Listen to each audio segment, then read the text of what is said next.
Olá, estamos aqui em mais um vídeo do canal e hoje estarei aqui resgatando uma pregação em que eu fiz acerca dos discípulos no caminho de Emaús. Todas as minhas pregações eu procuro trazer também ensinamentos teológicos e vamos ver a importância dessa noção de caminho que existe não somente aqui, como em todo o Evangelho de Lucas.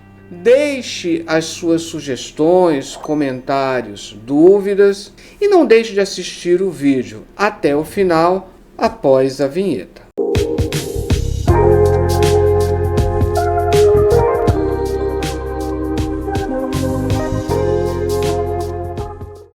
A ressurreição de Jesus ela é tão importante que ela determinou a mensagem cristã.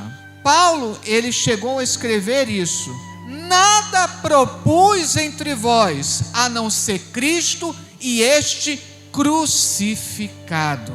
Como nós costumamos dizer, éramos nós, pelos nossos pecados, que deveríamos estar ali, mas Jesus morreu, sofreu por mim, por você, mas ele ressuscitou e está vivo para todo sempre, para nos dar vida e vida em abundância. Mas para que Cristo nos desse essa vitória, essa salvação, foi necessário padecer. Como diz aqui, não convinha que o Cristo padecesse essas coisas. Quando nós estudamos o Novo Testamento, descobrimos que os primeiros escritos do Novo Testamento foram as cartas de Paulo.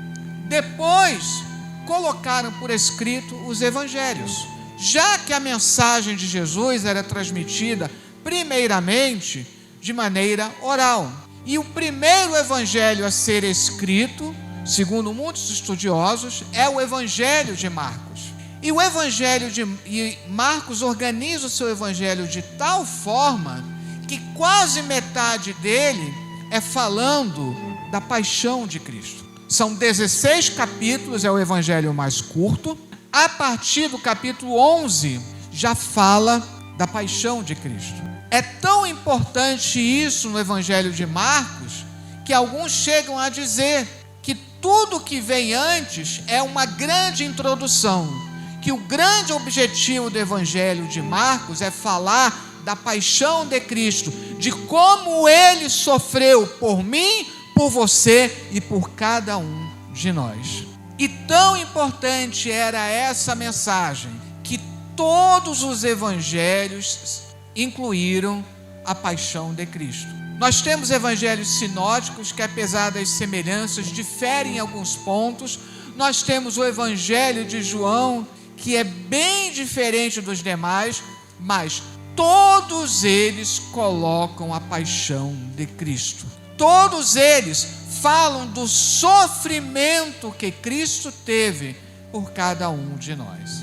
Ele, o autor da vida, precisou passar por julgamentos. Ele, que é o juiz dos vivos e dos mortos, ele precisou ser julgado 2 vezes, pelos judeus e pelos gentios.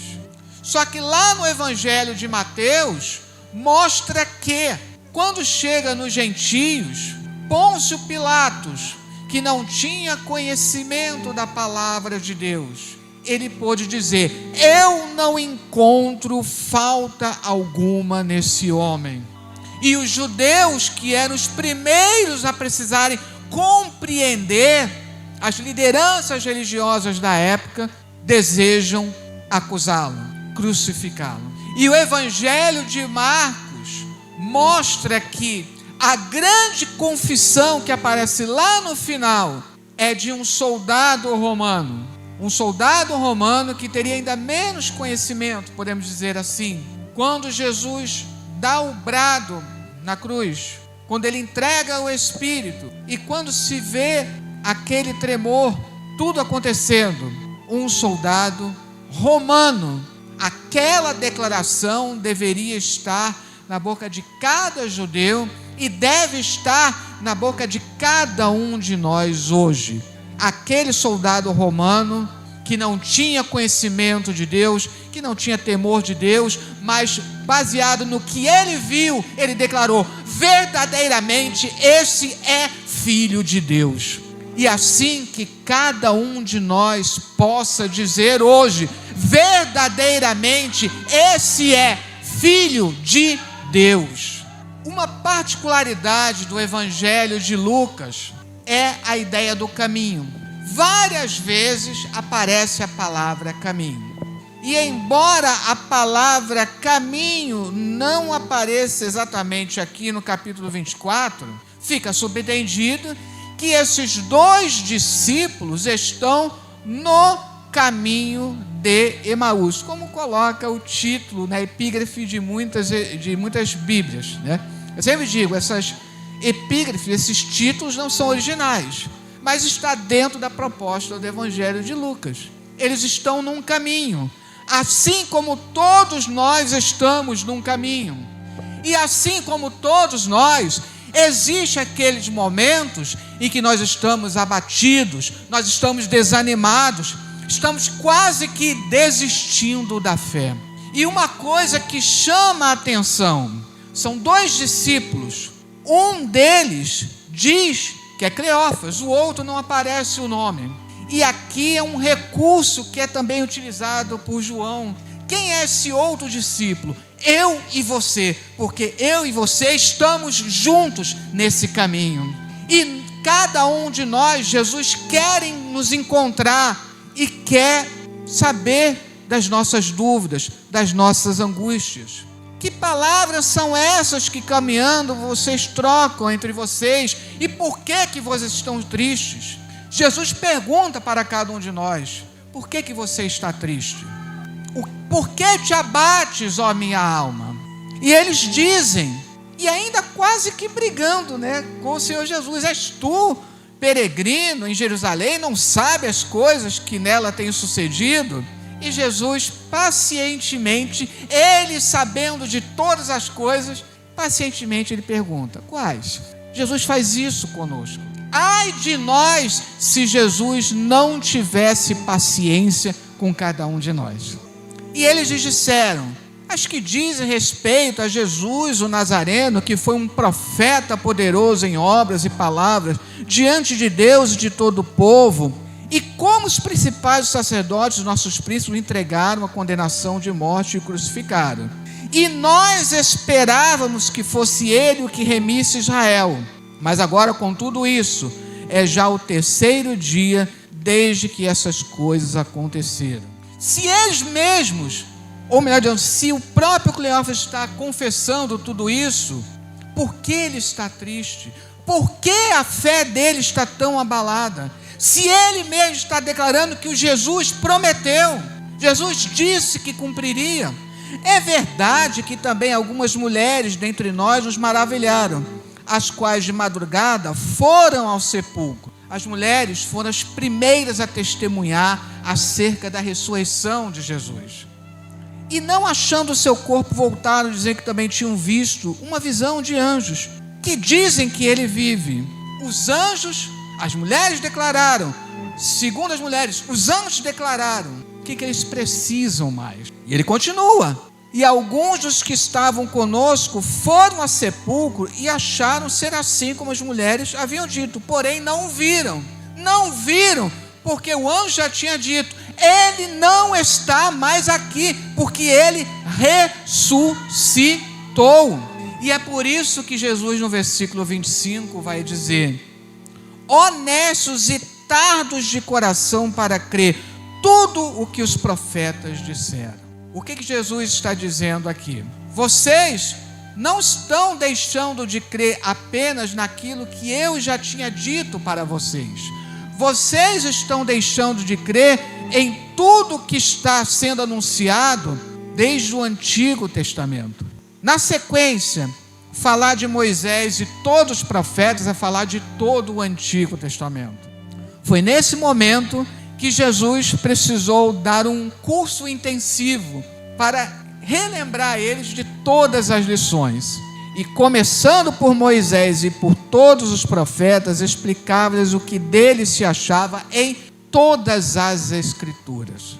Jesus pegou os 39 livros do Antigo Testamento, ou 24 na contagem hebraica, que são os mesmos, e revisitou todas as profecias. Não sabemos quanto tempo durou essa explicação, mas não deve ter sido 1 hora, deve ter sido bem mais. O importante é que eles puderam reaprender a partir do próprio Senhor Jesus. E chegaram à aldeia para onde iam. Existem momentos em nossa vida que Jesus nos diz: você deve ir para outro lugar. Mas existem outros momentos em que Jesus vai nos acompanhar para onde nós estamos indo. Jesus os acompanhou à aldeia para onde iam. E ele fez como quem ia para mais longe. Num primeiro momento, Jesus fez como aquele que não vai acompanhar. Existem momentos em nossa vida que, dentro da nossa fraqueza, parece que Jesus quer nos abandonar, mas Jesus nunca nos abandona. Basta que nós mantenhamos a nossa fé. E eles o constrangeram, dizendo: fica conosco, porque já é tarde e já declinou o dia.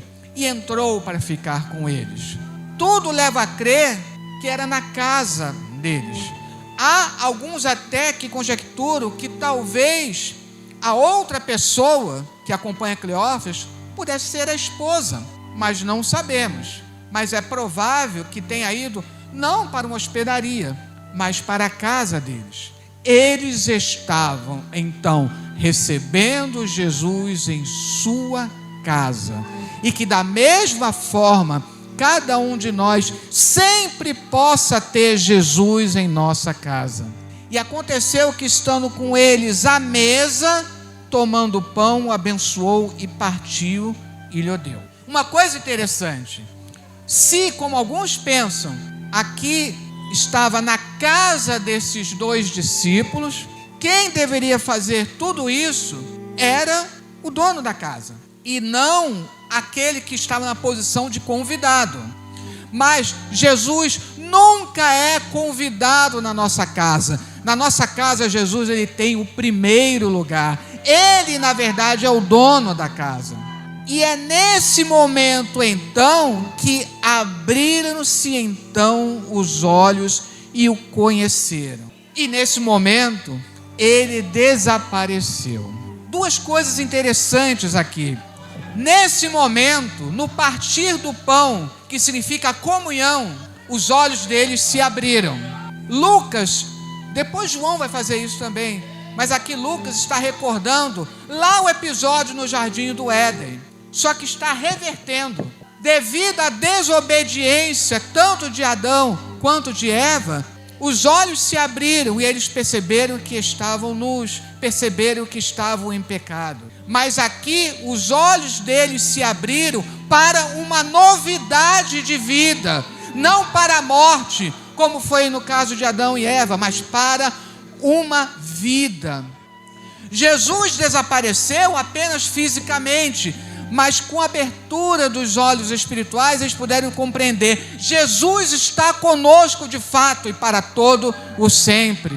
E aí eles vão completar um para o outro: porventura não ardia em nós o nosso coração quando pelo caminho nos falava e quando nos abria as Escrituras? Eles perceberam que enquanto Jesus expunha as Escrituras, eles perceberam que tem algo especial, porque quando a palavra de Deus nos é pregada, quando nos é exposta, o nosso coração arde, o nosso coração ferve, o nosso coração se emociona, o nosso coração se alegra, porque é a palavra de Deus que nos dá a vida. O próprio Senhor Jesus transmitindo a palavra. E na mesma hora, levantando-se, voltaram para Jerusalém. Eles estavam indo para outro lugar, mas eles resolveram voltar para Jerusalém, achando congregados os 11 que estavam com eles, os quais diziam: ressuscitou verdadeiramente o Senhor e já apareceu a Simão. Mas eles contaram, já apareceu para nós também. E nós temos a certeza de que Jesus vive para todo sempre. Estamos confirmando o testemunho de vocês. Depois o Evangelho de João vai dizer acerca de Tomé. Tomé representa cada um de nós. Nenhum de nós teve, podemos dizer assim, o privilégio de ter visto Jesus fisicamente. Mas para Tomé, Jesus diz: bem-aventurado aqueles que não viram, mas creram. E é por isso que nós estamos aqui, porque nós cremos que Jesus ressuscitou e está vivo para todo sempre. E que Deus abençoe.